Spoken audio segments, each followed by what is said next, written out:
Okay, so good morning, everyone. Good morning.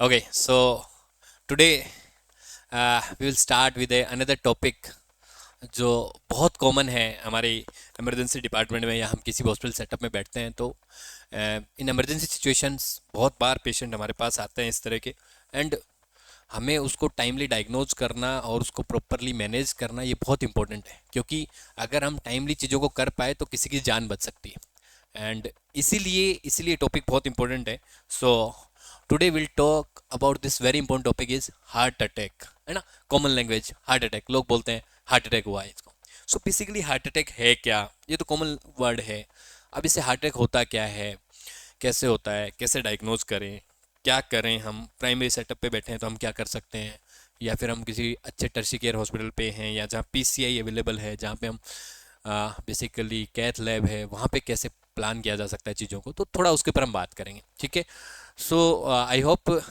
आप चीज़ों को अगले लेक्चर में हम और बात करेंगे इसके ऊपर डिटेल में चलिए स्टार्ट करते हैं so today will start with heart attack okay so heart attack is basically देखो मैंने लास्ट एक लेक्चर में हमने ईसीजी के एक लेक्चर में बात की थी हमने हार्ट के सर्कुलेशन की बात की थी ठीक है तो डिटेल में हम थोड़ा सा यहाँ भी हम बात करेंगे ताकि सो दैट अगर आपने लास्ट वीडियो नहीं देखी तो आपको यहाँ पे क्लियर हो जाएगा सो बेसिकली बॉडी को हार्ट बॉडी को सप्लाई करता है ब्लड ओके बॉडी को सप्लाई लेकिन हार्ट की अपनी खुद की भी वेसल्स होती हैं जिन्हें हम बोलते हैं coronary vessels coronary arteries and coronaries vein भी होती हैं सो जो कोरोनरी वेसल्स होती है वो हार्ट की मसल्स को सप्लाई करती है ठीक है सो उन्हें बोलते हैं कोरोनरी वेसल्स और उन्हीं में ब्लॉकेज होता है या उन्हीं में कोई भी इश्यू होता है जिसकी वजह से ब्लड सप्लाई हार्ट की मसल्स को नहीं जाती है जिसकी वजह से हार्ट अटैक आता है जिसकी वजह से मसल डैमेज होती है और पेशेंट को चेस्ट पेन होता है और पेशेंट कम विद हाँ हम कॉमनली से कि हार्ट अटैक हुआ है बेसिकली उसकी मसल डैमेज हुई है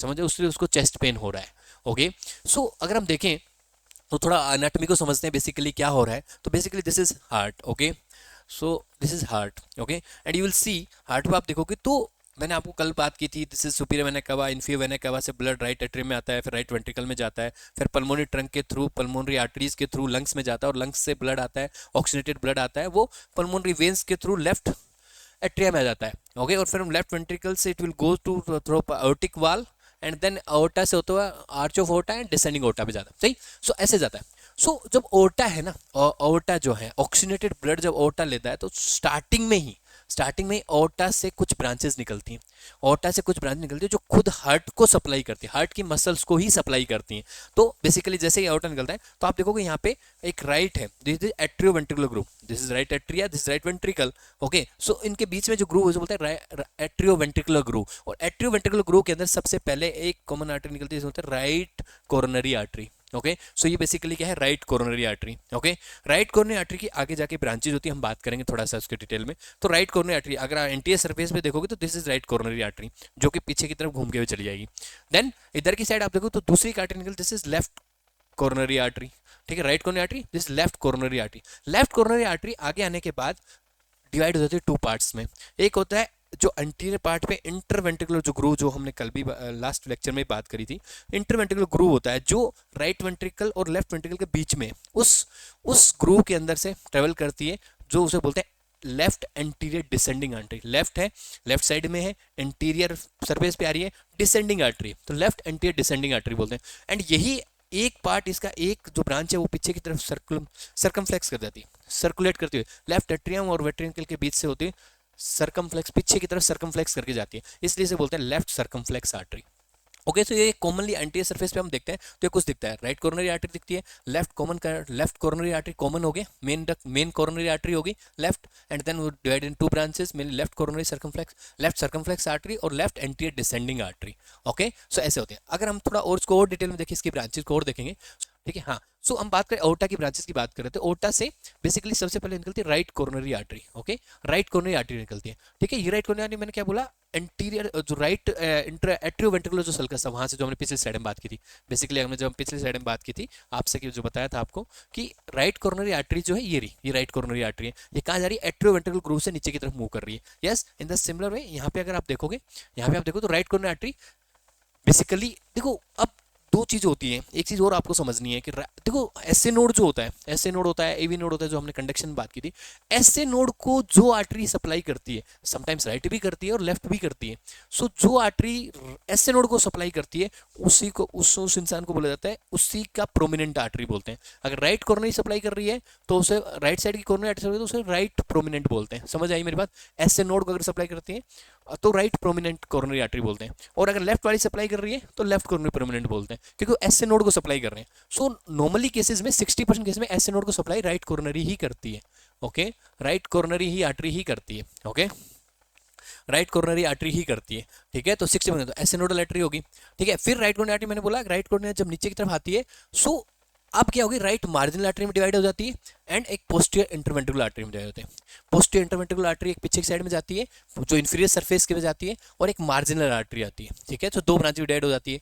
ओके, इधर लेफ्ट कॉर्नरी आर्टरी क्या होती है, मैंने बोला दो ब्रांच में डिवाइड है, लेफ्ट एंटीरियर डिसेंडिंग जो हमने बात की थी, लेफ्ट एंटीरियर डिसेंडिंग होगी, और एक सर्कमफ्लेक्स जो पीछे की तरफ जाती है, और जब पीछे की तरफ रोटेट करके जाती है तो उसकी दो ब्रांचेज हो जाती हैं, लेफ्ट मार्जिनल आर्टरी बन जाती है, और अगर वो एसओ नोड से सप्लाई करती है तो 40% केस में करती है तो वहां से ही जाती है, सर्कमफ्लेक्स से ही निकलती है वो ब्रांच। ठीक है, अदरवाइज राइट से गई है तो फिर ये नई ब्रांच मिलेगी, लेफ्ट मार्जिनल आर्टरी ही मिलती है। तो इस तरह करके हमारी कुछ ब्रांचेज होती हैं जो आम, तो आपको समझना है कि राइट कॉर्नर आर्टरी की कुछ ब्रांचेज हैं जो right marginal artery, posterior interventricular artery and AV node को अगर सप्लाई करती है तो कोई ब्रांच निकलेगी। सही, और लेफ्ट कॉर्नर आर्टरी की मेन ब्रांच है सर्कमफ्लेक्स और एंटीरियर डिसेंडिंग।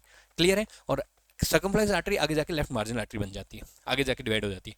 ओके, सो अब हम बात करते हैं, आगे बात करते हैं इसके अंदर। और अगर हम बात करें, सो दिस इज सर्कुलेशन, तो हमने यहाँ पे देखा, यहाँ पे भी आप देख सकते हो, यहाँ पे आप देखोगे दिस इज सुपे मैंने कहा, इनफे मैंने कहा, हमने बात की। अब हमने बात की ओर्टा से, this is right coronary artery, I hope you see right coronary artery. Okay, so right coronary artery यहाँ से निकलती है। ठीक है, ये निकली, और इसकी देखो मैंने बोला ना पीछे की सर्फेस पे जाएगी, पीछे वाली सर्फेस पे जाएगी तो दो ब्रांच में right marginal artery, this is right marginal artery, और यही आर्टरी पीछे की साइड जाके इंटरवेंट्रिकुलर जो आर्टरी बोली, पोस्टीरियर इंटरवेंट्रिकुलर आर्टरी, वो भी बन जाएगी। ये सिमिलर, ये रही, दिस इज पोस्टीरियर जो आर्टरी बनती है वो यहाँ बन जाती है, ये एनास्टोमोसिस होते हैं पीछे की साइड में। इन द सिमिलर वे यहाँ पे लेफ्ट मेन आ गई, लेफ्ट मेन आर्टरी निकली यहाँ से, और ये फिर दो पार्ट में डिवाइड होगी, लेफ्ट सर्कमफ्लेक्स तो पीछे की तरफ रोटेट चलती जाएगी, पीछे पोस्टीरियर सरफेस की तरफ, बैक साइड की सर्कमफ्लेक्स करके जाएगी, और ये लेफ्ट एंटीरियर डिसेंडिंग हो जाएगी। क्लियर है? आई होप क्लियर है ब्रांचेस। नाउ अब आपको देखना है कि बेसिकली देखो, अब इन्फियो वाला एमआई होगा तो क्या होगा, कौन सी आर्टरी ब्लॉक हुई, तो सिंपल है इसमें, अगर आपको आर्टरियल सप्लाई पता है ना वेंट्रिकल्स की, कि कौन सा आर्टरी कौन सी वेंट्रिकल को सप्लाई कर रही है, एट्रिया कौन, तो अगर राइट कॉर्नरी में अगर कहीं भी ब्लॉकेज होगा तो राइट एट्रिया में डैमेज होगा, राइट वेंट्रिकल में डैमेज होगा, तो राइट वेंट्रिकल एमआई जो होता है मेनली वो राइट कॉर्नरी आर्टरी। इन्फियो वाल एमआई में भी मेनली राइट कॉर्नरी आर्टरी ही होती है, क्योंकि इन्फियर सरफेस पे जो है वो राइट कॉर्नरी ही सप्लाई कर रही है। लेफ्ट मेन कैरोटिड आर्टरी है, ये अगर ब्लॉकेज होगी तो सोचो पूरा लेफ्ट एट्रिया, लेफ्ट वेंट्रिकल पूरा कंप्लीट ब्लॉकेज हो गया है। सो मेजर एमआई होता है, एंटीरियर सेप्टल जो एमआई बोलते हैं, एंटीरियर लेटरल या एंटीरियर लेटरल सेप्टल एमआई जो होती है, एंटीरियर सेप्टल होता है as well as lateral MI, पूरा complete left atria, left ventricle, पूरा लेटरल वाल सब कुछ, क्योंकि cover by only by left main coronary. अगर यहीं से जाके ब्रांच होगी, अगर ये ब्रेक होके अगर ये आगे की तरफ आ गई, इसमें कहीं ब्लॉकेज आ गया, तो ये एंटीरियर सरफेस को कवर कर रही है, एंटीरियर सरफेस को कवर कर रही है, सो एंटीरियर वाला एमआई आएगा। अगर ये मान लो यहाँ पे ब्लॉकेज हो गई तो ये दोनों साइड की कवर कर देगा, तो दोनों साइड ब्लॉक हो गया तो पूरा कंप्लीट ब्लॉकेज आएगा, लार्ज एंटीरियर वाला एमआई मिलेगा, एंटीरियर वाल, सेप्टल वाल, लेटरल वाल सब में एमआई दिखेगा। अगर ये इसमें ब्लॉकेज नहीं होगा, इसमें सर्कमफ्लेक्स में हो गया, तो पीछे वाला लेटरल वाल मेनली इन्वॉल्व हो जाती है। तो this is how we know कि कौन से वाल कौन सी वेसल मेनली इन्वॉल्व हुई होगी जिसकी वजह से ये एमआई आया होगा। क्लियर है? सो आई होप सर्कुलेशन से आप समझ पा रहे हो कि कौन से वाल इन्वॉल्व होने, कौन सी वेसल इन्वॉल्व होने से कौन सा एमआई आ सकता है, आएगा बेसिकली। ठीक है, सो आगे बढ़ते हैं। तो ये हमने बात करी अब सर्कुलेशन की। नाउ आप बात करते हैं, अब हम बात करते हैं आगे कि बेसिकली होता कैसे है, हार्ट अटैक होता कैसे है। सो बेसिकली देखो, heart attack is basically is attack on the heart muscles. Okay, heart attack basically क्या है, attack on the heart muscle के ऊपर। अब मसल पे अटैक कब हो रहा है, मसल पे अटैक हो रहा है मतलब मसल डैमेज हो रही है, ब्रेक हो रही है, मतलब डाई हो रही है। क्यों हो रही है? क्योंकि उसकी ब्लड सप्लाई रुक गई है। सो मोस्ट कॉमन कोज जो होता है ना हार्ट अटैक का, अगर हम देखें तो वो होता है अथेरोस्क्लेरोटिक प्लेक। ठीक है, कोरोनरी आर्टरी डिजीज जो होती है, कोरोनरी आर्टरी में दिक्कत होती है, कोरोनरी आर्टरी जो कोरोनरी वेसल्स जो होते हैं, कोरोनरी आर्टरी बोला जो हमने हार्ट को सप्लाई कर रही है, उसी के अंदर कोई भी ब्लॉकेज हुई, समझ आई मेरी बात, सो कोरोनरी आर्टरी डिजीज होती है। सो कोरोनरी आर्टरी डिजीज का मोस्ट कॉमन कॉज जो है वो है एथेरोस्क्लेरोटिक प्लेक, समझ आया बात, एथेरोस्क्लेरोटिक। तो हार्ट अटैक का मोस्ट कॉमन कॉज जो मिलता है वो मिलता है एथेरोस्क्लेरोटिक प्लेक, जो ये ये कोलेस्ट्रॉल जब बढ़ जाता है हमारा, सही, तो कोलेस्ट्रॉल बढ़ जाता है तो एथेरोस्क्लेरोटिक प्लेक, ये वेसल है, इसके अंदर एथेरोस्क्लेरोटिक प्लेक बन गया। अब नॉर्मली कंडीशन में तो कोई दिक्कत नहीं होती, ये प्लेक पूरा कवर रहता है, समझ रहे हो मेरी बात, ये पूरा कवर रहता है, ओके। सो नॉर्मल कंडीशन में तो चलता रहता है, लेकिन जब हार्ट अटैक आता है तो क्या होता है, कुछ सिचुएशन में क्या होता है वो हम बात करते हैं। तो नॉर्मली तो ये कवर रहता है, ओके, एक फाइब्रस कैप होती है तो ये कवर रहता है, तो इसमें दिक्कत नहीं आती। But what will happen, sometimes it will Erode, sometimes it will Erode, ये टूट गया, ऊपर का फाइबर्स कैप हट गया, टूट गया किसी वजह से। सो क्या होगा, यहाँ से हो सकता है या तो ये ब्रेक हुआ, यहाँ पे ब्रेक होते ही एक रो सरफेस आ गया, यहाँ पे रो सरफेस आते ही अब जो ब्लड में प्लेटलेट घूम रही है, यहाँ पे एक रो एरिया दिख रहा है उसको, तो वो जमा होना स्टार्ट हो जाएंगे, यहाँ पे प्लेटलेट एक्यूमुलेट होना स्टार्ट हो जाएंगे अगर ये ब्रेक हो गया तो। अब प्लेट एक्यूमुलेट होंगी, समटाइम इट विल हैपन कि कई बार यहाँ से कोलेस्ट्रॉल की एम्बुलाई या कोई छोटा मोटा टुकड़ा टूट के वही डिस्टल पार्ट में आ जाएगा, तो एम्बुलाई ब्लॉक कर देगा आगे के एरिया को, वो नेसल वेसल छोटी है तो उसके अंदर ब्लॉक हो जाएगा, तो आगे की सप्लाई बंद हो जाएगी। समटाइम इट विल हैपन कि ये यहाँ पे जो प्लेटलेट यहाँ पे एक्यूमुलेट हो रही है, इससे क्या हुआ, ओक्लूजन हो गया, इस लुमन का ओक्लूजन हो गया, सही, जैसे ये देख रहे हो आप, ओक्लूजन हो गया। अब ओक्लूजन हो गया तो अब आगे की जो ब्लड की सप्लाई है यहाँ से, अब आगे यहाँ से जाएगा। अब डिमांड के हिसाब से नहीं जा रहा है ब्लड, पूरा अच्छे जाना चाहिए था, अब नहीं जा पा रहा है, या तो ये पार्शियल ब्लॉकेज हुआ है, यहाँ से थोड़ा बहुत ब्लड जा रहा है आगे, या फिर ये कंप्लीट ब्लॉकेज भी हो सकता है, कंप्लीट ब्लॉकेज भी हो सकता है, तो आगे बिल्कुल ही बंद हो जाएगा, सही। तो depend on the involvement of this wall, lumen में कितना एथेरोस्क्लेरोटिक प्लेक है जिसने डैमेज ब्लॉक किया है, उसके बिहाफ पे ये अलग अलग सिम्टम्स प्रोड्यूस करेगा। अगर मान लो ये पार्शियल ब्लॉकेज है तो कम सिम्टम होंगे, कम उसके ईसीजी चेंजेस आएंगे, और अगर ज्यादा ब्लॉक हो, कंप्लीट ब्लॉक है, तो कंप्लीट एकदम से मायोकार्डियम डैमेज हो रही है, पूरी कंप्लीट डैमेज हो रही है, तो उससे और ज्यादा सिम्टम, सीवियर सिम्टम्स आएंगे। सो depend on the involvement of the vessel में कितना ल्यूमन ब्लॉक हुआ है, उसके बिहाफ पे अलग अलग सिम्टम। सो हम बेसिकली जो कोरोनरी आर्टरी डिजीज होती है उसको हम एक टर्म, एक सिंड्रोम है जिसके अंदर हम लेते हैं, उसको बोलते हैं एक्यूट कोरोनरी सिंड्रोम, ठीक है। उसके अंदर हम कंप्लीट उसको कवर करते हैं, क्योंकि इसके बहुत सारे वेरिएंट बनते हैं, तो हम उसको एसीएस के अंदर कवर करते हैं, acute coronary syndrome, okay. So हम बात करते हैं एक्यूट कोरोनरी सिंड्रोम की। So basically what is acute coronary syndrome, acute coronary syndrome होता क्या है, बेसिकली एक्यूट सिंड्रोम बेसिकली कब होता है, when there is a lumen में एक एथेरोस्क्लेरोटिक प्लेक है जिसकी वजह से इरोजन हुआ, इरोजन से पार्शियल ओक्लूजन हो सकता है, कंप्लीट ओक्लूजन हो सकता है, और उससे मल्टीपल मैनिफेस्टेशंस हो सकती हैं। क्या क्या हो सकता है, either this person will come with ACS will divide into 3 parts। ACS को ना हम 3 पार्ट में डिवाइड करते हैं, ओके। मैं इसी पे कंप्लीट करता हूँ। ACS को ना हम डिवाइड करते हैं 3 पार्ट में, ओके, 3 पार्ट में डिवाइड करते हैं। सो अगर हम बात करें, अब जरा सोचो, इसको यहीं पे देखते हैं हम, इसी को यहीं पे समझते हैं कि ACS में अगर सोचो ये एथेरोस्क्लेरोटिक प्लेक है, ठीक है, और अब सोचो पेशेंट बोलता है, कंप्लेन करता है, चेस्ट पेन करके आया कि सर इनको बहुत चेस्ट पेन हुआ है, लेकिन ये दौड़ रहे थे उस टाइम हुआ, लेकिन थोड़ी देर बैठ के तो अब आराम हो गया, मतलब ट्रांजिएंट मतलब एकदम से सडनली हुआ, उसको डिमांड ज्यादा थी, एकदम से उसको पेन हुआ, चेस्ट पेन हुआ, लेकिन वो जब रिलैक्स किया तो आराम से उसकी डिमांड कम हो गई हार्ट की, तो वो रिलैक्स भी हो गया, तो उसको चेस्ट पेन कम हो गया। क्यों, ट्रांजिएंट इस्केमिक चेंज था। ट्रांजिएंट मतलब थोड़ा सा, मतलब ब्लॉकेज हो सकता है लेकिन ट्रांजिएंट था, थोड़ी डिमांड थी, जब एकदम से पेन हुआ, डिमांड खत्म हुई, पेन खत्म हो गया। सो उसे बोलते, उस कंडीशन को बोलते हैं अनस्टेबल एंजाइना। अनस्टेबल मतलब ट्रांजिएंट एकदम से पेन हुआ, फिर थोड़ी देर में रिलैक्स हो गया, उस कंडीशन में क्या हुआ, ब्लड कुछ टाइम के लिए कम पहुंचा हार्ट की मसल्स को, लेकिन एक टाइम बाद जब वो जैसे रेस्ट किया वो ठीक पहुंच गया, तो उसके कार्डियक एंजाइम भी रिलीज नहीं होंगे। ईसीजी में चेंजेस हो भी सकते हैं, नहीं भी हो सकते, लेकिन कार्डियक एंजाइम भी देखोगे तो रिलीज नहीं हुए हैं, समझ आई, unstable angina. Then second part, अब मान लो ये ब्लॉकेज, अगर ये एथेरोस्क्लेरोटिक प्लेक रप्चर हो गया, इरोजन हो गया, यहाँ पे पार्शियल ओक्लूड हो गया, जैसे यहाँ पे दिख रहा है आपको इस डायग्राम, पार्शियल ओक्लूजन है, यहाँ से ब्लड जा सकता है, पर जितना चाहिए उतना तो नहीं जा रहा है, तो that condition will give you, mainly जो होता है सब एंडोथेलियल जो पार्ट होता है उसको डैमेज करता है, उसकी सप्लाई में दिक्कत होती है, जिसकी वजह से क्या होता है, जो सेकंड कंडीशन आती है उसे बोलते हैं लेस सीवियर फॉर्म। अनस्टेबलाइजेशन तो ज्यादा होता है, उसे बोलते हैं non ST elevated MI, non ST elevated MI, ठीक है, एनस्टेमी, नॉन एसटी, या उसे बोलते हैं नॉन एसटी एलिवेटेड एमआई। और अब ये अगर सोचो पार्शियल कंप्लीट ब्लॉकेज हो जाए, तो कंप्लीट ब्लॉकेज, तो कंप्लीट ब्लॉकेज, अब कंप्लीट ब्लॉकेज हो गया तो आगे बिल्कुल ब्लड सप्लाई जीरो हो गई, बिल्कुल ही बंद हो गई, और जैसे ही बंद हुआ तो एकदम से मायोकार्डियम बहुत ज्यादा डैमेज होती है, बहुत सीवियर पेन होता है, बहुत जो चेंजेज होंगे ईसीजी में वो भी बहुत ज्यादा होंगे, और इसकी वजह से एकदम से एसटी चेंजेज आते हैं, एसटी एलिवेशन आता है, तो उसे बोलते हैं ST elevated MI. I hope it's clear. So this is unstable angina, ACS, acute coronary syndrome, basically consists of unstable angina, non-ST elevated MI and ST elevated MI. Okay, so more severe, जितना ज़्यादा ST unstable से ज़्यादा severe है non S T elevated M I, and उससे ज़्यादा severe है S T elevated M I. Clear है? So ये डिफरेंट डिफरेंट. अब अगर हम देखें कैसे डायग्नोज करेंगे, कैसे पता चलेगा, तो पेशेंट की हिस्ट्री, अनस्टेबल एंजाइना मेनली जो होता है पेशेंट की हिस्ट्री से पता चलता है. पेशेंट आया, चेस्ट पेन करके आया, उसने बोला मेरे को चेस्ट पेन हुआ, मैं कुछ एक्सरसाइज कर रहा था, सीढ़ियाँ चढ़ रहा था, दौड़ रहा था, कुछ और हैवी काम कर रहा था, उस टाइम चेस्ट पेन हुआ, लेकिन मैं थोड़ी देर बैठ गया, मेरे को आराम हो गया. तो इट्स क्लिनिकल हिस्ट्री डायग्नोज कर रही है टुवर्ड अनस्टेबल एंजाइना. ओके, अब आप ईसीजी कराओ, नॉर्मल भी मिले, ईसीजी पेशेंट स्टेबल है, ईसीजी है नॉर्मल आएगी. सही, ईसीजी नॉर्मल भी मिल सकती है. नॉन एसटी एलिवेटेड एमआई में भी पेशेंट को ईसीजी नॉर्मल मिल सकती है, नॉर्मल मिल सकती है. इट डजंट मीन कि पेशेंट को एमआई नहीं हुआ है, पेशेंट को एमआई हुआ है. कई बार इनिशियल स्टेज पे ईसीजी नॉर्मल भी आ सकती है नॉन एसटी एलिवेटेड एमआई में. सही, तब भी एमआई हुआ होगा. तो अब हमें कैसे करना है, कैसे हम देखते हैं, तो कैसे हम डायग्नोज करेंगे, हम उसकी बात करते हैं. ठीक है, सो एक पेशेंट आया चेस्ट पेन करके, अब हम बोलते हैं आके जाओ भाई ईसीजी करो, है ना. तो सबसे पहले हम देखते हैं चेस्ट पेन करके क्या क्या सिम्टम करके आ सकता है. एक हार्ट अटैक का पेशेंट क्या क्या आपको सिम्टम करके आ सकता है. सबसे पहले चेस्ट पेन, सबसे पहले पेशेंट आएगा, जो मोस्ट कॉमन प्रेजेंटेशन आती है हार्ट अटैक की, वो आती है चेस्ट पेन के साथ. चेस्ट पेन या डिस्कम्फर्ट बोलेगा, एक सीवियर पेन बोलेगा, ऐसा कहते हैं ना कि मुट्ठी, ऐसे पेशेंट मुट्ठी लगा कि यहाँ पे बहुत तेज दर्द हो रहा है, इस तरह का चेस्ट पेन होता है. समझ आई मेरी बात? चेस्ट पेन करके आएगा. ठीक है, और ये पेन रेडिएट कर सकता है. रेडिएट कहाँ कर रहा होगा, तो क्लिनिकल हिस्ट्री मिलेगी जो बहुत क्लासिकल होती है चेस्ट पेन की. तो चेस्ट पेन करेगा, then it radiates to shoulder की तरफ जा सकता है, नेक की तरफ रेडिएट कर सकता है, लेफ्ट हैंड की तरफ रेडिएट कर सकता है. सो रेडिएट होगा, upper back pain, neck pain हो सकता है.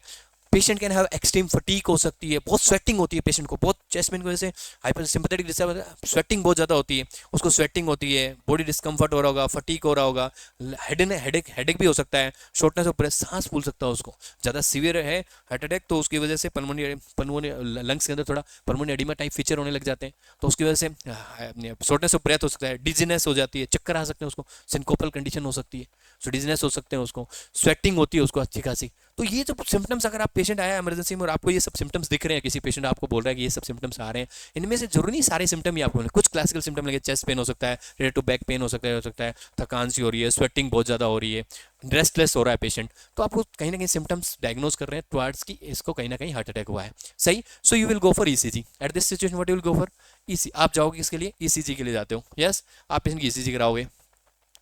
ओके, ठीक है. उससे पहले हम थोड़ा सा एक बार ये भी बात कर लें कि हार्ट डिजीज जो हार्ट अटैक होता है उसके मोस्ट कॉमन प्रेसिपिटेंट फैक्टर्स क्या क्या होते हैं. पेशेंट की हिस्ट्री जब आप पूछ रहे होगे ना, तो आपको पता चलेगा कि पेशेंट के कुछ ऐसी चीज़ें हैं जिनकी वजह से आपको लगेगा कि यस हाँ हार्ट अटैक के चांसेस बढ़ सकते हैं. कौन कौन सी? Age very important factor. Age है ना, बहुत इंपॉर्टेंट फैक्टर है. अगर आप देखोगे ना, एज बहुत इंपॉर्टेंट फैक्टर होता है, क्योंकि यंग एज में हार्ट अटैक चांस कम है, पर होता है, ऐसा नहीं कि नहीं होता है, यंग एज में भी होता है, but age is a very important. आप एज देखते हो 45 से ऊपर की एज है मेल है, तो 55 से ऊपर एज है फीमेल है, तो उस कंडीशन में ज़्यादा चांसेस हो सकते हैं कि there can be heart attack.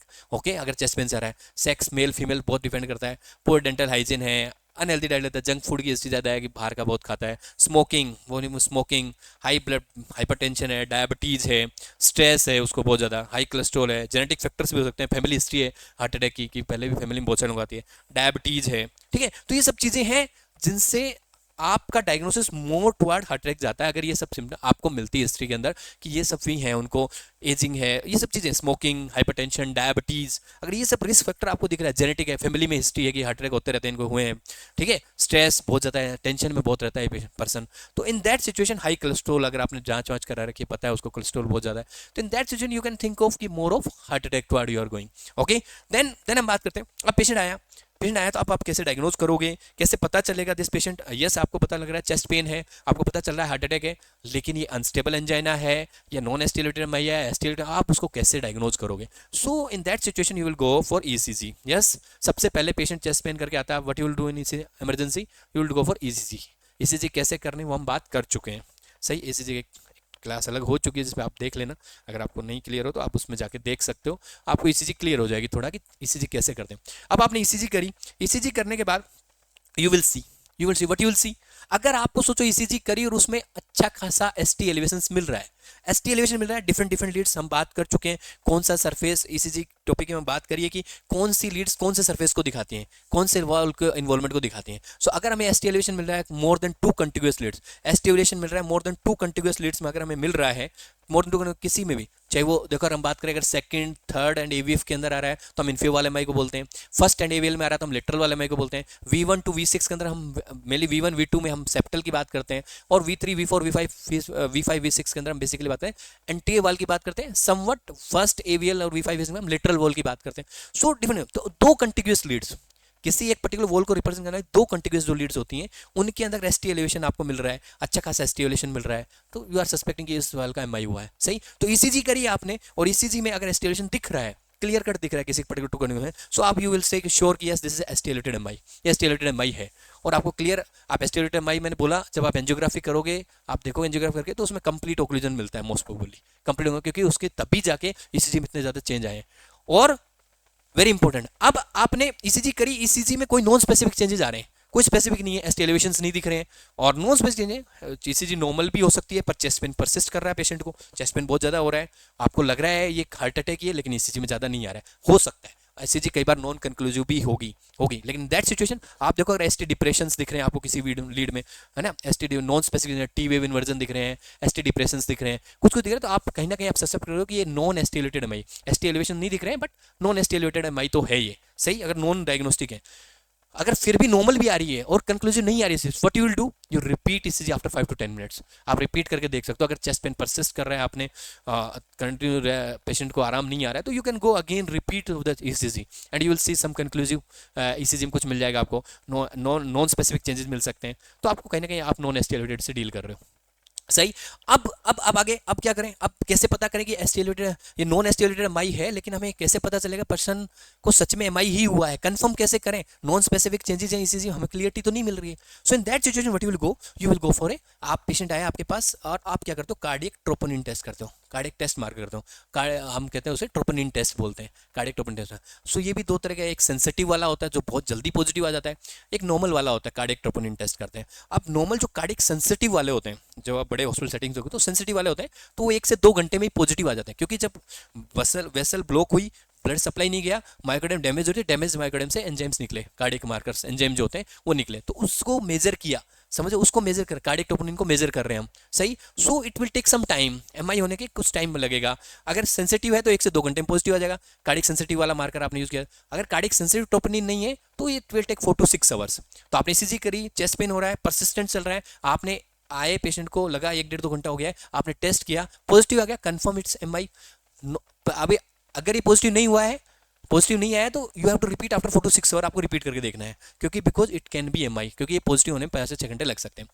अब ये अनस्टेबल एंजाइना है कि नहीं है, ये कैसे पता चलेगा? देखो अनस्टेबल एंजाइना में कभी भी कार्डियक मार्कर पॉजिटिव नहीं आएंगे, क्योंकि बिकॉज उसमें इतनी ज्यादा डैमेज मार्कर हुई नहीं है, टांजेंट हुआ था, ब्लॉक हुआ, टांजेंट ब्लड सप्लाई रुकी, रिकवर हो गई, ट्रांजिट सप्लाई दोबारा चली गई, तो कार्डियक एंजाइम रिलीज नहीं होते हैं, तो ट्रोपोनिन जो टेस्ट होता है वो नेगेटिव रहता है। तो वेरी इंपॉर्टेंट, अनस्टेबल एंजाइम और नॉन एस्टेबल एंजाइम को कैसे डिफरेंशिएट करते हैं कि अगर आप कार्डियक ट्रोपोनिन टेस्ट करोगे, जब आप करोगे so you will find unstable angina में कभी भी पॉजिटिव नहीं आएंगे। सही, इन नॉन एस्टेबल पॉजिटिव मिलेंगे और एस्टेबल में भी पॉजिटिव मिल सकते हैं। क्लियर है? सो ऐसे हम आपको डायग्नोज करते हैं कि ये नॉन एस्टेबल एमआई है या अनस्टेबल एंजाइना है या ये डायरेक्टली एस्टेबल एमआई है। क्लियर है? देन हम आगे बढ़ते हैं। अब आपने डायग्नोज कर लिया, अब आप डायग्नोज कर चुके हो इस कंडीशन को, ठीक है, कि पेशेंट को कहीं ना कहीं हार्ट अटैक है। यस, ये क्लियर हो गया आपको। अब आगे बढ़ते हैं।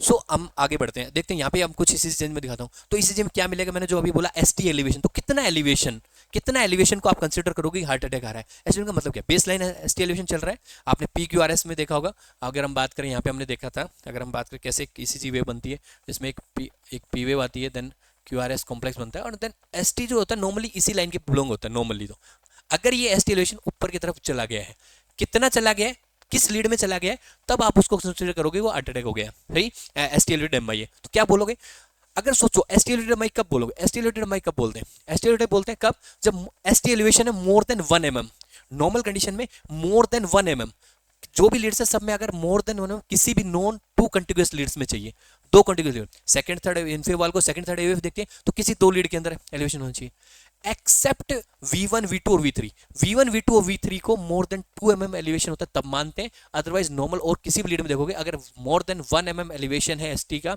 इन contiguous leads, in 2 leads minimum, two continuous elevated में होगा तो आप उसे एसटी एलिवेटेड एमआई बोलोगे। Clear, it's very simple. And non ST elevated MI में नॉन स्पेसिफिक चेंजेस होते हैं, कुछ भी नया एसटी डिप्रेशन हो सकता है, टी वेव इन्वर्जन हो सकता है, समझ में? तो एसटी डिप्रेशन का बोलते हैं more than 0.5 mm, more than 0.5 ST depression अगर नीचे की तरफ हो जाए more than 0.5 mm, more than two continuous, दो कंटिन्यूस एलिवेटेड में मोर देन 0.5 mm डिप्रेशन होगा तो उसे हम एसटी डिप्रेशन बोलते हैं। क्लियर है? और T wave inversion more than 1 mm in more than two continuous.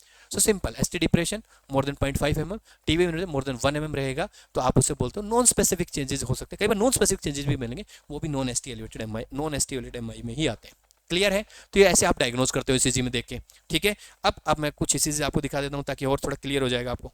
Okay, so let's talk. कुछ ईसीजी में आपको फोटो दिखाता हूँ जिसमें आप देख सकते हो। यहाँ पे देखो, यहाँ देखोगे, अब आप यहाँ देखो इसको, आप वन एवीएल ये सब नॉर्मल दिख रही हैं। अब आप यहाँ पे देखो, आप देखोगे थर्ड में देखोगे, है ना, आप एवीएफ में देखो तो थोड़ा एसटी डिप्रेशन दिख रहे हैं, लेकिन यहाँ पे एसटी एलिवेशन दिख रहा है V2 में, V3 में, V4 V5 में, तो बेसिकली एंटी वाला एमआई है। यहाँ पे there is ST elevation V2 V3 V4 V5 and there is reciprocal change in second third aVF में।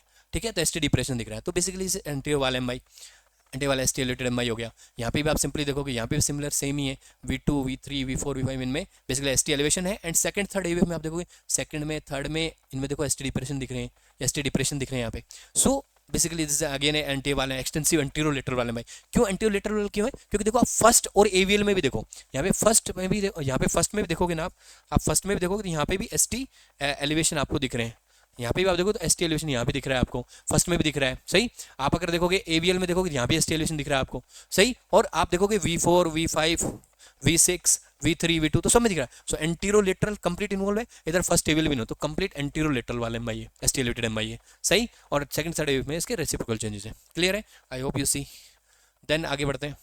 देन यहाँ पे आप देख सकते हो, अब यहाँ पे देख लो सिंपल, यहाँ पे भी V2 V3 V4 V5 V6 सब में एसटी एलिवेशन है। सही है, तो ये सब दिख रहे हैं, तो ये बेसिकली पूरा कंप्लीट। आप V2 देखो, V1 में V2 में V3, मैंने बोला ना V1 V2 V3 क्या थी, सब पूरा एंटी वाल को दिखा रहा था। तो मैंने बोला कहीं ना कहीं ये लेफ्ट कॉमन जो लेफ्ट मेन आर्टरी वो ब्लॉकेज होगी, जिसकी वजह से पूरा V1 V2 V3 V4 complete involvement हो गया। समझ आई मेरी बात? या फिर लेफ्ट एंटी डिसेंडिंग मेनली जो है वो मेनली इन्वॉल्व हो गई है। क्लियर है? तो एसटी एलिवेशन दिख रहे हैं। क्लियर है? और अगर बात करें, और यहाँ पे देख सकते हो, अब देखो इसको, यहाँ पे आप देखो फर्स्ट में देखो एसटी एलिवेशन दिख रहा है आपको, फर्स्ट में आपको एसटी एलिवेशन दिख रहा है। ओके, यहाँ पे एसटी एलिवेशन दिख रहा है आपको। ठीक है, अगर यहाँ पे देखो, यहाँ पे एवीएल में आपको एसटी एलिवेशन दिख रहा है, एसटी एलिवेशन दिख रहा है। यहाँ पे सेकंड थर्ड एवीएल में आपको रेसिप्रोकल चेंज एसटी डिप्रेशन दिख रहा है। यहाँ पे कहीं दिख रहा है आपको एसटी एलिवेशन नहीं दिख रहा है, तो मतलब basically it's a lateral wall MI. First aVL is mainly denoting to lateral wall, so lateral wall MI, this is lateral wall MI. और हम बात कर सकते हैं, आगे यहाँ देख सकते हैं, यहाँ पे भी देख सकते हैं हम कि आप देखोगे कि यहाँ पे सभी डिप्रेशन दिख रहे हैं, पर यहाँ पे देखो सेकंड में, थर्ड में और एवीएफ में आपको एसटी एलिवेशन दिख रहे हैं और रेसिप्रोकल चेंजेस फर्स्ट और V5 V6 इन सब में दिख रहे हैं। तो बेसिकली यहाँ पे देखोगे आप, ये एसटी एलिवेशन दिख रहा है आपको V2 में एसटी एलिवेशन दिख रहा है, V3 में एसटी एलिवेशन दिख रहा है, एवीएफ में एसटी एलिवेशन दिख रहा है। Basically it's A inferior wall MI, inferior wall MI. Clear है? आगे बढ़ सकते हैं, आई होप क्लियर। यहाँ पे भी देख सकते हो आप, और अगर देखो एक डायग्राम ये भी देख सकते हो, यहाँ पे आपको क्या दिख रहा है, यहाँ पे सिमिलर वही सेकंड में एसटी एलिवेशन दिख रहा है, थर्ड में एसटी एलिवेशन दिख रहा है, एवीएफ में एसटी एलिवेशन दिख रहा है आपको। तो basically it's again inferior wall MI. Okay, so हम आगे बात कर सकते हैं नाउ। तो basically this is an algorithm, this is a new standard guidelines के अकॉर्डिंग एल्गोरिथम है कि पेशेंट आया, आपका पेशेंट आया, आपने एग्जाम किया, पेशेंट चेस्ट पेन करके आ रहा है, आपने फिजिकल एग्जाम किया, पल्स बीपी वगैरह सब देखा, उसके बाद आपने पेशेंट के हिस्ट्री से आपको पता चला कि this patient having acute chest pain हो क्या है या एक्यूट कोरोनरी सिंड्रोम है। आपने कहीं या तो अनस्टेबल एंजाइना है या नॉन एस्टेबल या एस्टेबल, वो तो देखेंगे। सही, तो आप क्या करोगे, इमीडिएटली गाइडलाइन क्या है, ECG with in 10 minute. Patient आपके पास फर्स्ट रिपोर्ट हुआ है, विद इन 10 मिनट पेशेंट की ईसीजी होनी चाहिए, ये गाइडलाइन है। या क्वेश्चन भी कहीं पूछा जा सकता है कि कंपनी में कि कितने मिनट में, within 10 minute, first contact से within 10 minutes you get ECG. आपको ईसीजी करानी है, ईसीजी कराई, ईसीजी कंक्लूसिव हो भी सकती है और नहीं भी हो सकती। ईसीजी में अगर कंक्लूजिंग एस्टिमेटेड एमआई है, एस्टिमेटेड अगर एमआई आपको मिल रहा है क्लियर, तो क्लियर है, तो फिर उसको भाई रिपरफेशन के लिए भेजना है, क्योंकि काफ़ी डैमेज है, उसको तुरंत हॉस्पिटल में भेजो, किसी बड़े सेंटर भेजो जहाँ पे पीसीआई हो सके, जहाँ पे उसको एंजियोग्राफी हो जाए, उसकी एंजियोग्राफी हो जाए और प्रॉपर उसका स्टेंटिंग वगैरह हो जाए। क्लियर है? अब अगर मान लो ईसीजी नॉन कंक्लूसिव है, आपकी ईसीजी में ज़्यादा कोई स्पेसिफिक चेंज नहीं दिख रहा है, तो आप कार्डियक ट्रोपोनिन कराते हो, कार्डियक ट्रोपोनिन कराया, वो पॉजिटिव आ गया तो मतलब एमआई है, पेशेंट एमआई में, पेशेंट नॉन एस्टिलेटेड एमआई में हो सकता है। अब अगर ये एस्टिलेटेड नहीं है और कार्डियक ट्रोपोनिन अगर आपने कराया, ठीक है, और वो भी अभी नहीं आया पॉजिटिव, कोई बात नहीं, आप दोबारा ईसीजी करिए, कुछ टाइम बाद दोबारा आप पेशेंट को जो भी मेडिकल मैनेजमेंट देना है, आप पेंटोर, आपको हो सकता है गैस्ट्रिक पेन भी हो सकता है, कोई और पेन भी हो सकता है पेशेंट को, तो उसको आप स्टेबल करने की कोशिश करिए। अगर पेशेंट का स्टिल पेन परसिस्ट कर रहा है, पेशेंट लग रहा है अभी भी डिटेरियोरेट हो रही है, कंडीशन डिटेरियोरेट और ज़्यादा बिगड़ रही है, चेस्ट पेन ज़्यादा सीवियर हो रहा है, सो सीरियल ईसीजी करो। अगर उसमें दिख जाता है, उसमें फिर नॉन स्पेसिफिक चेंजेस कुछ आ रहे हैं तो आपको पता चल जाएगा। या फिर कार्डियक ट्रोपोनिन दोबारा टेस्ट कर लो 1 से 2 घंटे। आप इमीडिएटली आए पेशेंट तो उस टाइम कार्डियक ट्रोपोनिन नेगेटिव हो सकता है, लेकिन आफ्टर 1 to 2 अगर सेंसिटिव वाला तो 1 से 2 घंटे में, नहीं तो 3 से 6 घंटे में वो पॉजिटिव आ जाएगा। अगर पॉजिटिव आ गया है, अब वो किया आपने, अब देखोगे आप डिफाइन रिस्क। अगर मान लो नॉन एस्टिमेटेड एमआई है, आप मेडिकल मैनेजमेंट कर सकते हो, वहाँ पे क्या करेंगे वो हम बात करेंगे, सही। अगर वो low risk, immediate risk, intermediate risk है, अब ये नॉन एसटी एलिवेटेड एमआई आपको लग रहा है नॉन स्पेसिफिक चेंजेस आ रहे हैं, कार्डियक ट्रोपोनिन पॉजिटिव आ रहा है, पेशेंट चेस्ट पेन कंसिस्टेंट है, तो फिर उसको आप मेडिकल थेरेपी से स्टार्ट कर दीजिए और फिर उसको बाद किसी भी आप नियर बाई हॉस्पिटल जो भी जहाँ पे पीसी है उसको वहाँ पे भेज दीजिएगा। क्लियर है? तो इस तरह करके हम इसको स्टार्ट करते हैं। अब कैसे मैनेजमेंट करना होता है वो हम आगे बात करते हैं। क्लियर है? सो आई होप यहाँ तक चीज़ें क्लियर हो रही हैं आपको। आगे बात करते हैं। So now what are the management. एक पेशेंट आपके पास इमरजेंसी में आया, आप किसी हॉस्पिटल सेटअप में काम कर रहे हो, पेशेंट आया एक्यूट कोरोनरी सिंड्रोम करके, आपको चेस्ट पेन करके आया, एसी से आपने डायग्नोज कर लिया, हाउ यू विल मैनेज, कैसे मैनेज करो। सबसे पहले पेशेंट आते ही हम क्या होता है, पेशेंट आता है हम तुरंत ऑक्सीजन लगा देते हैं, तुरंत आते ही पेशेंट को ऑक्सीजन नेजल प्रोन से या मास्क से लगाते हैं, ऑक्सीजन लगाते हैं और उसको बेड पर जाते हैं। देखो गाइडलाइन, देखो लगा देनी चाहिए, कोई नुकसान नहीं है, लेकिन स्टडीज ये कहती हैं कि अगर आपने SpO2 चेक किया पेशेंट का और it is less than 90%, very important, if it is less than 90%, ये सब गाइडलाइंस मैं आपको बता रहा हूँ, ठीक है, ये सब लेटेस्ट गाइडलाइंस हैं। सो ऑक्सीजन लेस देन 90, अगर लेस देन 90% ऑक्सीजन सेचुरेशन है, then only this role of oxygen. अगर पेशेंट आया, पेशेंट का SpO2 चेक किया, अगर वो 90 से ऊपर 93, 95, 97 तक जा रहा है, टेंशन नहीं है, ऑक्सीजन नहीं भी लगाओगे तो भी कोई ज़्यादा दिक्कत नहीं है, लेकिन इट्स बेटर टू पुट, लगा दोगे तो कोई नुकसान नहीं है। It should be more than 96, 97% तक पहुंच जाना है, 95 से 96, 97 तक पहुंच जाना चाहिए। अगर 90 से कम आ रहा है तो आपको ऑक्सीजन डेफिनेट लगानी ही है। क्लियर है? क्योंकि नहीं तो फिर माइग्रेन ज़्यादा डैमेज होती है। क्लियर है? सो पहली चीज़ होती है ऑक्सीजन थेरेपी, जो आपको आते ही पेशेंट को लगानी होती है अगर SpO2 लेस देन 90% आ रहा है तो। क्लियर है? देन सेकंड, अब पेशेंट चेस्ट पेन करके आया है, पेन हो रहा है, पेशेंट को पेन हो रहा है तो दिक्कत है, उसको पेन को सेटल करना है। अब पेन को सेटल करने के लिए हमें कुछ एनाल्जेसिक्स यूज करने हैं। तो सबसे पहले हम जो यूज़ करते हैं, जो कॉमनली यूज़ करते हैं, टैबलेट यूज़ करते हैं, नाइट्रोग्लिसिन। याद है सबको? आई होप याद होगी। आप मेडिकल में, आप इमरजेंसी में देखो ना, टैबलेट देखिए जीप के नीचे रख देते हैं, टैबलेट रखते हैं, है ना, नाइट्रोग्लिसिन। सही है? तो नाइट्रोग्लिसिन के हम टैबलेट यूज़ कर सकते हैं। टैबलेट होती है ये 0.3 to 0.4 mg की टैबलेट होती है, इसको हम सबलिंगुअल रख देते हैं, सबलिंगुअल रखते हैं, ठीक है। और रखने के बाद देखते हैं, वेट करते हैं, आराम हो जाए, ठीक है, नहीं तो दोबारा भी दे सकते हैं, समझ रहे हो? 2 से 3 बार उसको दिया जा सकता है, 3 डोज तक आप दे सकते हो उसको। पर पेशेंट का बीपी स्टेबल होना चाहिए, क्योंकि वेजिडाइलेट भी करेगा। तो अगर पेशेंट पहले ही शॉक में और आपने उसको दे दिया तो और दिक्कत हो जाएगी। क्लियर है? तो देखना है पेशेंट के अगर वाइटल स्टेबल है तो ही उसको नाइट्रोग्लिसिन देनी होती है, टैबलेट जो देते हैं हम, ठीक है, देनी होती है, और 3 डोज तक हम मैक्सिमम दे सकते हैं। क्लियर है? और अगर नाइट्रोग्लिसिन नहीं है हमारे पास तो आईवी में अगर कुछ अवेलेबल है तो आईवी नाइट्रोग्लिसिन भी दे सकते हैं, अगर आपके सेटअप में अवेलेबल है तो। अगर पेन सस्टेन कर रहा है, कंटिन्यू पेन आपने दिया तब भी हो रहा है, टैबलेट दे भी दी उससे भी आराम नहीं हो रहा है, पेन हो जा रहा है, तो आप आईवी भी दे सकते हो, ठीक है। और बेटर ऑप्शन क्या होता है? Morphine is better option. Opiate use कर सकते हो, ओपिएट यूज कर सकते हो, मॉर्फिन को यूज कर सकते हो, 2 to 4 mg आप रिपीट आईवी दे सकते हो, इट्स बेटर। आप मॉर्फिन दे सकते हो, इससे पेशेंट को होता है थोड़ा सेडेशन भी आएगा और पेशेंट का पेन भी रिलीफ होगा। So you can give morphine. So anti nitroglycerin दे सकते हो आप, मॉर्फिन दे सकते हो आप, ठीक है। सो पेन को रिलीव करना है तो हमने सबसे पहली बात की ऑक्सीजन देना है उसको। दूसरा, हमें पेन रिलीव करने के लिए उसको नाइट्रोग्लिसिन देना है, या फिर मॉर्फिन इंजेक्शन भी दे सकते हैं। लेकिन मॉर्फिन देते जिससे उसको थोड़ा सेडेशन आएगा और वो भी रहेगा। देन और क्या कर सकते हैं, और क्या करेंगे मैनेजमेंट? चलो आगे बात करें। देन पेशेंट को ACS है, ACS में अनस्टेबल एंजाइना है या नॉन एस्टिमेटेड MI है पेशेंट को। अब MI है तो हमें उसको एंटी प्लेटलेट देनी पड़ेगी। समझ आई बात? एंटी प्लेटलेट जो प्लेटलेट को एग्रीगेट और ना होने दें। सही? तो एंटी प्लेटलेट सबसे कॉमन एंटी प्लेटलेट कौन सी यूज करते हैं? एस्प्रिन। सो आपको एस्प्रिन देनी है। अब आप पेशेंट आया इमरजेंसी में ACS करके, तो आपको नॉर्मल डोज नहीं देनी है, उसको देनी होती है लोडिंग डोज। तो लोडिंग डोज देनी, तो लोडिंग डोज कितनी होती है? एस्प्रिन देना होता है, ठीक है, एस्प्रिन देना होता है, नॉन एस्टेरेटेड MI हो चाहे एस्टेरेटेड MI हो, ठीक है, दोनों के अंदर हमें लोडिंग डोज देनी होती है। कितनी देनी होती है? देखो नॉर्मली हमारे जो हॉस्पिटल सेटअप आती है वो 75 mg की आती है, एस्प्रिन जो होती है हमें 75 mg की आती है। सो हम 4 टैबलेट दे देते हैं, 4 टैबलेट। क्यों? क्योंकि जो उसकी लोडिंग डोज होती है वो 162 से 325 mg ओरली होती है। 162 से 325 मतलब हम 300 mg दे देते हैं। नॉर्मली हम 75 into 4 करेंगे 300 mg। सो बेसिकली हम लोडिंग जो होते हैं 300 mg। एक एस्प्रिन दे देते हैं, या एस्प्रिन की टैबलेट जो भी हमारे एस्प्रिन जो भी ब्रांड से आ रही है, एस्प्रिन 75 mg आती है, 4 टैबलेट एक साथ देते हैं, 4 टैबलेट वो देते हैं। सो एस्प्रिन दे सकते हैं। और क्या देते हैं हम? 4 टैबलेट क्लोपिडोग्रल देते हैं। अगर हमारे हॉस्पिटल सेटअप में नॉर्मली क्लोपिडोग्रल ही अवेलेबल होती है, सही, सो हम क्लोपिडोग्रल देते हैं।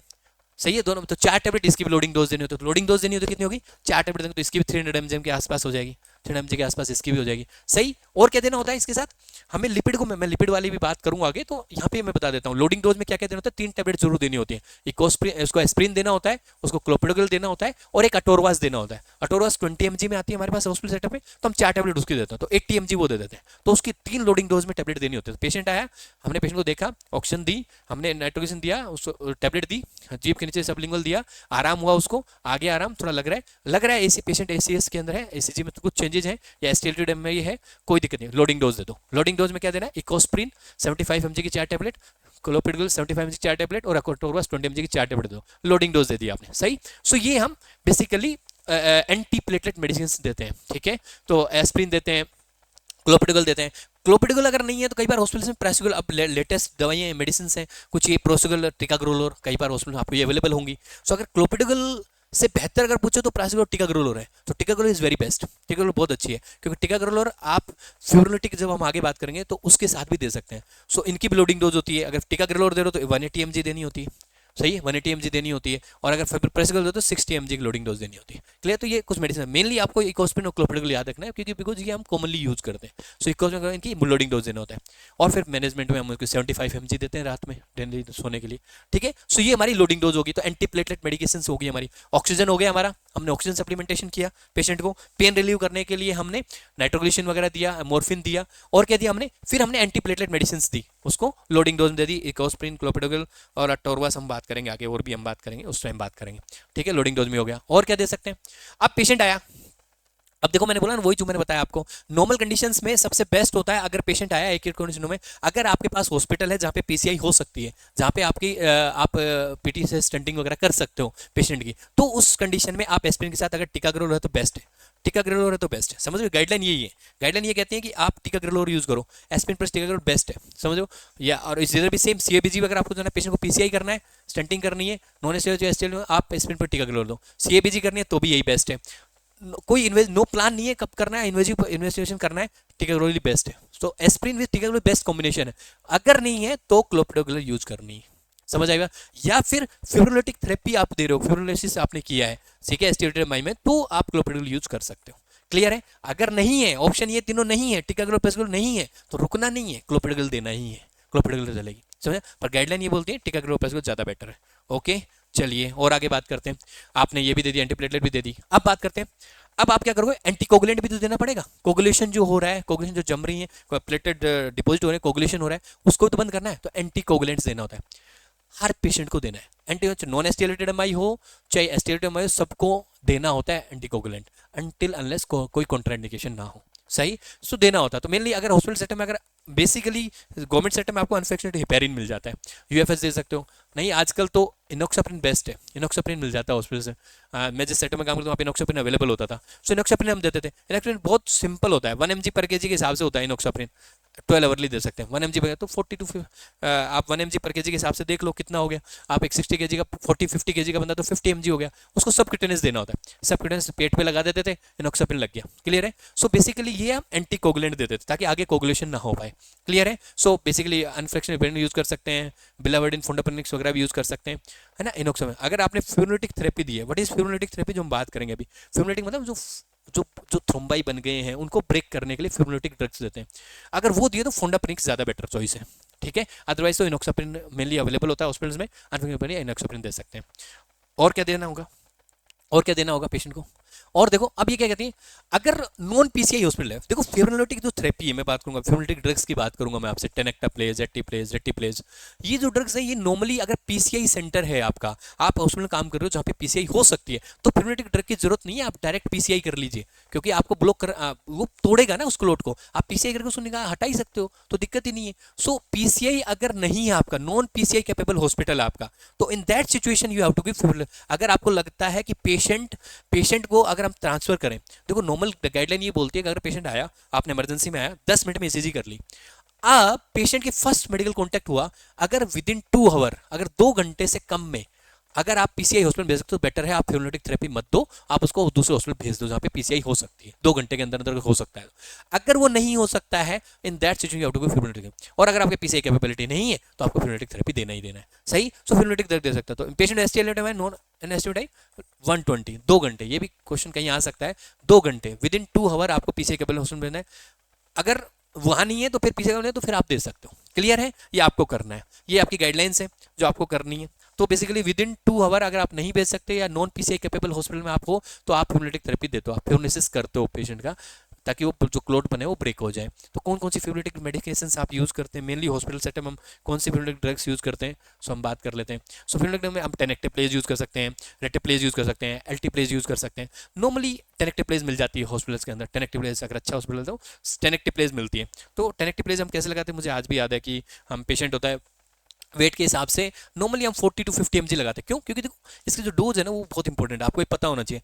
30 mg less than 60 kg weight है 30 mg, और 70 और आप देखोगे 35 mg 60 40 mg, तो 30 to 40 mg, समझ आई मेरी बात। सो आपके पास अगर 30 mg भी अवेलेबल हो सकता है, कई बार 40 mg भी अवेलेबल हो सकता है। सो कोई दिक्कत, आप 30 mg भी लगा सकते हो, 40 mg भी लगा सकते हो। वेट ज़्यादा कोई 60-70 के बीच में कोई ज़्यादा नहीं है। सो 30 to 40 mg आपके पास जो अवेलेबल है टेनेक्टेप्लेज वो आप लगा सकते हो।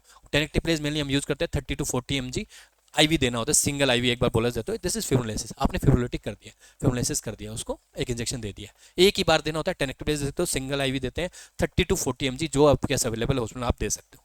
तो ये fibrinolytic therapy only non PCI capable hospitals में ही यूज करना है, जहाँ पे आपको लगता है कि पीसीआई नहीं हो पाएगी अभी या 2 घंटे से ज़्यादा लगेंगे, in that situation you can give fibrinolytic therapy, injection दे सकते हो। देन लेकिन फिब्रोलिटिक थेरेपी वेरी इंपॉर्टेंट, आपको कोई भी इंजेक्शन टेनेक्टेप्लेज या रेटिप्लेज जो भी हमने बात करी, ये आप किसी ऐसे कंडीशन में उठा के ऐसे किसी को नहीं दे सकते, ये ध्यान रखना, क्योंकि इसकी बहुत एब्सोल्यूट कॉन्ट्रा इंडिकेशंस हैं।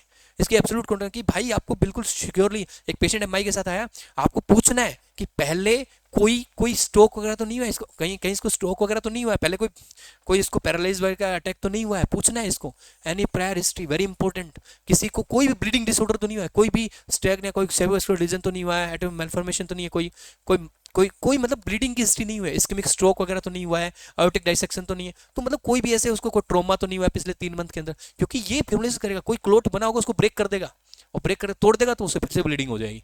तो कॉन्ट्रा इंडिकेशन एब्सोल्यूट करने के लिए ध्यान रखना है, किसी भी पेशेंट को कोई भी अगर आप देते हो एंटीबायोटिक तो उससे पहले पूछो कोई सर्जरी तो नहीं हुई है 2-3 महीने के अंदर, कोई कहीं कोई चोट वोट तो नहीं लगी थी ज़्यादा मेजर, कोई ऑपरेट तो नहीं हुआ आपका, कोई स्ट्रोक वगैरह ब्रेन स्ट्रोक वगैरह तो नहीं हुआ, ये सब आपको चेक करना है, पूछना है हिस्ट्री के अंदर, तभी आपको देना, नहीं तो नहीं देना।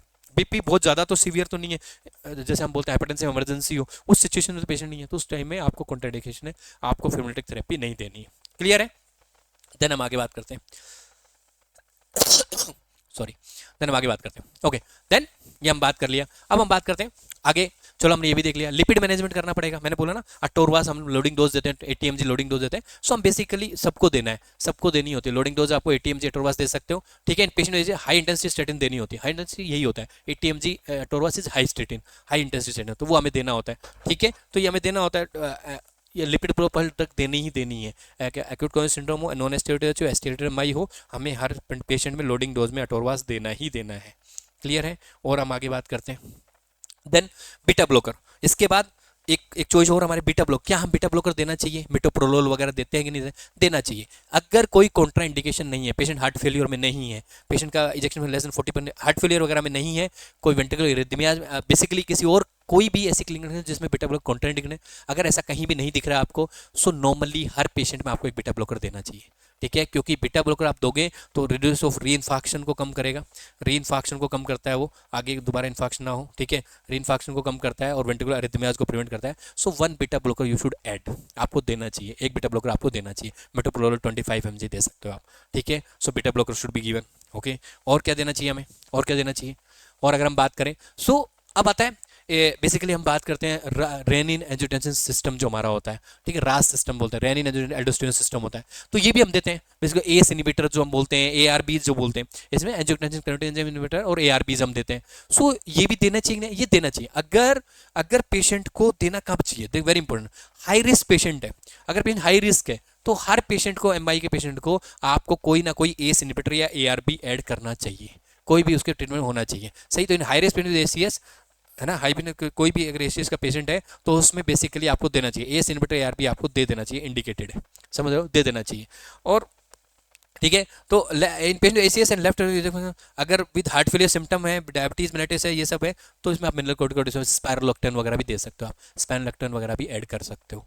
ठीक है, तो ये कुछ गाइडलाइंस है। तो एस इनहिबिटर आरबी में हम एस इनहिबिटर कौन कौन से आते हैं हमारे, लेसिनोप्रिल है, कैप्टोप्रिल है, इनेलाप्रिल है, ये हमारे एस इनहिबिटर। एआरबीज में लोसार्टन, वेलसार्टन, कैंडिसा, तो इनमें से हम लोसार्टन या लेसिनोप्रिल, इसोइनोफिल, तो हम ये यूज़ कर सकते हैं, एस इनहिबिटर आरबीज हम डाल सकते हैं। ठीक है, उसके ट्रीटमेंट में होना चाहिए। देन और अगर हम बात करें, अब देखो पेशेंट आया, अब हम थोड़ा इसको पूरा प्रोटोकॉल को समझते हैं। पेशेंट आया, एसीएस आपने लगा, आपके सिम्टम दिख रहे हैं, चेस्ट पेन हो रहा है, सब कुछ हो रहा है, सिम्टम दिख रहे हैं, और पेशेंट लग रहा है कि बिल्कुल डेफिनेट डायग्नोसिस है कि यस ये पेशेंट एसीएस का है, सिंड्रोम है। अब आपने पेशेंट को ट्रांसपोर्ट के लिए देखा, ठीक है, पेशेंट आया, नॉन पीसीआई सेंटर के अंदर आप बैठे हो, आपने ईसीजी करी, डायग्नोज किया एसटीएलएमआई, आपने डायग्नोज कर लिया, इसी में डायग्नोज हो गया एसटीएमआई, या आपने पेशेंट आया, ईसीजी करी, डायग्नोज हुआ एसटीएमआई, अब आपके पास कैथ लैब अवेलेबल है, तो आप कैथ लैब में भेज दीजिए सीधा, और उसको बेसिकली स्टेंटिंग और पीसीआई परक्यूटेनियल इंटरवेंशन हो जानी चाहिए उसको एंजियोग्राफी वगैरह हो जानी चाहिए within 90 minute. FMG, first medical contact to device जो लगनी चाहिए वो लेस देन 90 मिनट हो जानी चाहिए। समझ आई मेरी बात? या आप नॉन पीसीआई सेंटर पे हो तो आपको पीसीआई सेंटर तक भेजने के लिए लेस देन 2 आवर, 120 मिनट से कम में आपको पहुंचा देना उसको, ये आपका गोल होना चाहिए। सो ये कुछ चीज़ें हो सकती है जो इंपॉर्टेंट आपको समझना चाहिए। ठीक है, प्राइमरी पीसीआई हो जाना चाहिए। अगर वो एस्टिलेटेड में आए तो डायरेक्टली उसको सीधा पीसीआई के लिए भेज दो। मेडिकल मैनेजमेंट जो भी मैंने बोला, लोडिंग डोज वगैरह देके आप कर सकते हो। फिब्रिलेटिक थेरेपी देने की जरूरत नहीं है, अगर आप लेस देन 2 आवर में पेशेंट पहुंच सकता है पीसीआई के लिए, तो देने की जरूरत नहीं है। क्लियर है? देन आपने किया, एस्टिमेट में आया तो आपने भेज दिया। अब आप सोचो, पेशेंट आया, पेशेंट को आपने भेजा, कॉल किया, आगे पेशेंट को भेजा। अब देखो पेशेंट अगर आपके नॉन पीसीआई सेंटर पे है, आपकी ईसीजी में डायग्नोज हो रहा है, एमआई आ रहा है, एस्टिलेटेड एमआई भी है या नॉन एस्टिलेटेड एमआई भी है, एस्टिलेटेड एमआई आपको दिख रहा है, पेशेंट डायग्नोज हो रहा है एस्टिलेटेड एमआई से, ठीक है, आया पेशेंट नॉन पीसीआई सेंटर पे, आपको पीछे नहीं होगा तो आपको फिब्रिलेटिक थेरेपी देनी होगी। मैंने बताया फिब्रिलेटिक थेरेपी आप दे सकते हो, फिब्रिलाइसिस कर सकते हो। अगर आपका 1-2 घंटे से कम में अगर पेशेंट को आप वहाँ नहीं पहुँचा सकते हो, या फिर आप बेसिकली नहीं पहुंचा सकते हो, तो एट दैट आपके फिब्रिलेटिक थेरेपी दी। फिर अगर फिब्रिलाइसिस हो गया, सही हो गया, पेशेंट के रिलीव हो गया, सिम्टम हो गया, तो भी उसको कैथ आगे फिर पीसीआई भेजना है, कैथ लैब भेज के उसका आगे का काम, उसका परक्यूटेनियल इंटरवेंशन वगैरह हो जाएगा, स्टेंटिंग वगैरह जो होना होगा हो जाएगा, तो उसको भेज देना है, लाइसिस फिब्रिलाइसिस करके आपको उसको भेज देना है।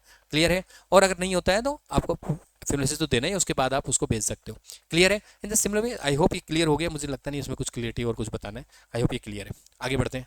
देन आता है, अब वेरी इंपॉर्टेंट, एक पेशेंट आया, आपने ईसीजी करी, आपको नॉन एस्टिलेटेड एमआई मिला, पेशेंट एमआई में एसीएस में है, अगर सिंड्रोम का है, पेशेंट को एमआई है, फिर पेशेंट को एसटी एलिवेटेड एमआई नहीं है, पेशेंट नॉन एसटी एलिवेटेड है, ईसीजी करी, नॉन कंक्लूसिव है, एसटी पेशेंट कुछ ऐसा कुछ ज़्यादा कोई किसी कंक्लूजिव पे नहीं है, so non ST elevated MI है बेसिकली, या फिर पेशेंट अनस्टेबल एंजाइना में है, तो in that situation very important strategy is well known as routine invasive versus selective invasive. ठीक है, routine invasive versus selective invasive, कि भाई आपको पेशेंट आया इमीडिएटली उसी टाइम उसको इन्वेजिव में जाना चाहिए, नहीं जाना चाहिए, कि भाई आपने एस्टिलेशन तो नहीं है उसके अंदर, पेशेंट को आपने मेडिकेशन दी, पेशेंट का रिलीव हो गया सिम्टम, अब उसको आगे डायग्नोज करना चाहिए कि एमआई के लिए, आगे उसको पीसीआई करवाना चाहिए या नहीं करना चाहिए, उसके ऊपर एक बहुत अच्छी स्ट्रेटेजी है। सो अगर पेशेंट का हाई रिस्क है, पेशेंट को बहुत सारे फैक्टर्स हैं, हाई रिस्क पेशेंट है, डायबिटीज है, हाइपरटेंशन है, एज है, बहुत सारी चीज़ें फैक्टर्स इन्वॉल्व हैं, इंटरमीडिएट है, सो और नॉन एस्टिलेटेड एमआई हो, बेसिकली नॉन एस्टिलेटेड एमआई होगा कि एस्टिलेटेड में तो हम डायरेक्टली पीसीआई करना है, नॉन एस्टिलेटेड एमआई है और हाई और इंटरमीडिएट रिस्क के अंदर पेशेंट है, सो इन दैट सिचुएशन आपको उसी टाइम स्टेबल होने के बाद पेशेंट को आपको वो कर लेनी चाहिए, पीसीआई कर लेना, आपको एंजियोग्राफी कर लेनी चाहिए, और एंजियोग्राफी में जो फाइंडिंग आती है उसके अकॉर्डिंग उसका पीसीआई प्रेगनेंट में आप स्टेंटिंग कर सकते हो, बाईपास कर सकते हो, सीबीजी कर सकते हो, या जो भी आपको करना हो कर सकते हो।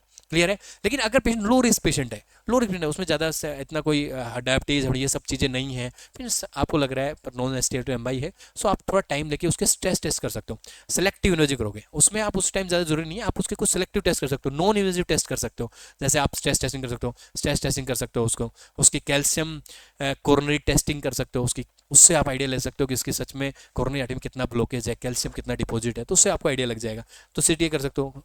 तो बेसिकली नॉन इन्वेजिव आप टेक्निक यूज़ कर सकते हो। अगर उसमें लग रहा है कि यस सिम्टम्स, यस इसमें इन्वॉल्व है, ज़्यादा इन्वॉल्व है कोरोनरी आर्टरी, तो आप फिर से एंजियोग्राफी की प्लान कर सकते हो, और अगर नहीं लग रहा है तो उसको मेडिकल थेरेपी देके आप उसको फॉलोअप पे रख सकते हो, और आगे टाइम के अंदर उसको मीन वाइल टाइम में आप उसको कर सकते हो।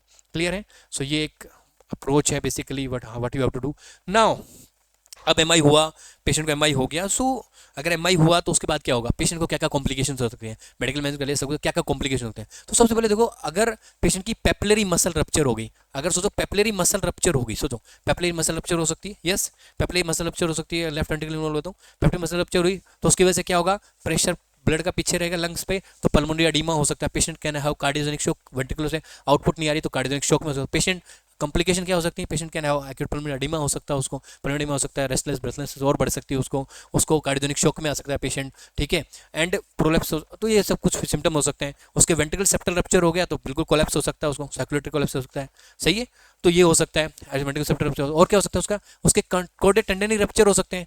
अब ये अगर कंटेंट रप्चर होता है, जैसे वाल रप्चर हुई, लेकिन लेकिन ये एक अभी इसकी पेरिकार्ड, ये जो फाइब्रस कैप है अभी भी है, पेरिकार्डियम अभी भी बची हुई है, तो इसके अंदर ये इसके कंटेंट रप्चर हो सकता है, तो इसमें ये सिम्टम चेस्ट पेन हो सकता है कई बार पेशेंट को, ठीक है, टू एंड तो रप्चर रहेगा। और क्या हो सकता है, फ्री वाल रप्चर हो जाएगा तो कार्डियक टेम्पोनेट हो जाएगा, ये यहाँ पे ब्लड जमा होगा, कार्डियक टेम्पोनेट हो जाएगा, सर्कुलेटरी कोलैप्स होगा, कार्डियक टेम्पोनेट हो जाएगा, पेरिकार्डियल इफ्यूजन हो सकता है, ये सब इलेक्ट्रोकेमिकल डिस्ट्रीब्यूशन भी हो सकता है। तो ये वेरियस कॉम्प्लिकेशंस हो सकती हैं। अगर पेशेंट को हार्ट अटैक हुआ उसके बाद अगर मैनेजमेंट मेडिकल हुआ तो उसके बाद बहुत सारी कॉम्प्लिकेशन ये सब हो सकता है। Patient can get shock, patient can have pulmonary oedema, patient can have circulatory collapse, coma में शॉक में जा सकता है पेशेंट, बिल्कुल सही। एंड डेफिनेटली पेरिकार्डियल इफ्यूजन हो सकता है, कार्डियक टेम्पोनेट हो सकता है उसको, तो ये बहुत सारी चीज़ें हो सकती हैं। क्लियर है, तो ये कुछ कॉम्प्लिकेशन थी। आई होप चीज़ें क्लियर हो रही होंगी, आई होप चीज़ें सब क्लियर हुई हैं आपको, है ना। लास्ट, अब पेशेंट को हो गया, पेशेंट को आपने मैनेज कर लिया, एक्यूट का पेशेंट आया, आपने मैनेज हो गया, मेडिकल मैनेजमेंट हो गया, पीसीआई हो गया, सब कुछ हो गया। उसके बाद पेशेंट को वेरी मच कार्डियक रिहेबिलिटेशन जरूरी है। ऐसा नहीं है कि आपको बस कर दिया आपने और उसको छोड़ दिया, नहीं, पेशेंट कार्डियक रिहेबिलिटेशन बहुत इंपॉर्टेंट है। कार्डियक रिहेबिलिटेशन उसको बोलना है, घर जाने के बाद आपको कुछ चीज़ों का ध्यान है, अपनी थोड़ी एक्सरसाइज ट्रेनिंग का ध्यान रखना है, ठीक है, न्यूट्रिशन का ध्यान रखना है, बाहर का जंक फूड नहीं खाना है, वेट अपना मैनेज करना है, ब्लड प्रेशर को measure time to time measure करते रहना है, लिपिड का मैनेज, अपनी मेडिकेशन सही चलाना, लिपिड मैनेज होना बहुत जरूरी है, डायबिटीज़ अगर है तो वो कंट्रोल रखनी है, tobacco situation, psychological stress manage बहुत साइकोलॉजिकली बहुत सेट करना है पेशेंट को कि टेंशन नहीं लेना, अब आपका हार्ट बिल्कुल सही हो गया है, आपका स्टेंटिंग हो गया है या सीबीजी हो गया है, जो हुआ है उसको बोलो बिल्कुल सही हो गया, आप टेंशन, फिजिकल एक्टिविटी काउंसलिंग करना। तो ये सब चीज़ें उसको, उसका एक सेंटर होता है, कार्डियक रिहेबिलिटेशन सेंटर होता है, अगर आप देखोगे बड़े सेंटर्स पे देखो तो वहाँ पे वो आपको पूरा सब बताते हैं कि आपको आप क्या क्या करना है, खाने में क्या खाना है क्या नहीं खाना है, एक्सरसाइज कितनी करनी है, वो सब आपको बताया जाता है। So this is cardiac rehabilitation after this. And finally, that is very important take home message from my side is, if you are in nursing care or in a hospital setup, so मैंने इतनी चीज़ें बताई आपको क्या क्या देना है और क्या क्या नहीं देना है, but sometimes you will forget, है ना, कुछ चीज़ें भूल सकते हो। तो सिंपल एक निमोनिक है, मोनाटास, आप इस निमोनिक का यूज़ करके आपको याद कर सकते हो पेशेंट को क्या क्या देना है और क्या क्या नहीं देना है। तो सबसे पहले मैंने बोला ना, नाइट्रोग्लिसरीन मॉर्फिन दे सकते हैं, पेन रिलीव के लिए बात की थी। ऑक्सीजन मैंने बोला अगर 90% से कम आ रहा है, नाइट्रोग्लिसरीन पेन रिलीव करने के लिए नाइट्रोग्लिसरीन मॉर्फिन हम दे सकते हैं, क्लियर है। सो ऑक्सीजन देनी है, स्कोस्पिन देनी है, क्लोपिडोग्राल देना है, मैंने बोला आपको क्लोपिडोग्राल देना है, इसके साथ अटोरवास अपने को देना है लोडिंग डोज में, ये आप दे सकते हैं। थ्रोम्बोलिटिक थेरेपी, थ्रोम्बोलिसिस करते हैं हम बेसिकली पीसीआई सेंटर में, तो आप पीसीआई करके थ्रोम्बोलिसिस कर देते हो, ठीक है, और या फिर आप थ्रोम्बोलिटिक मेडिकेशन फ्यूमोलिटिक ड्रग्स देते हो।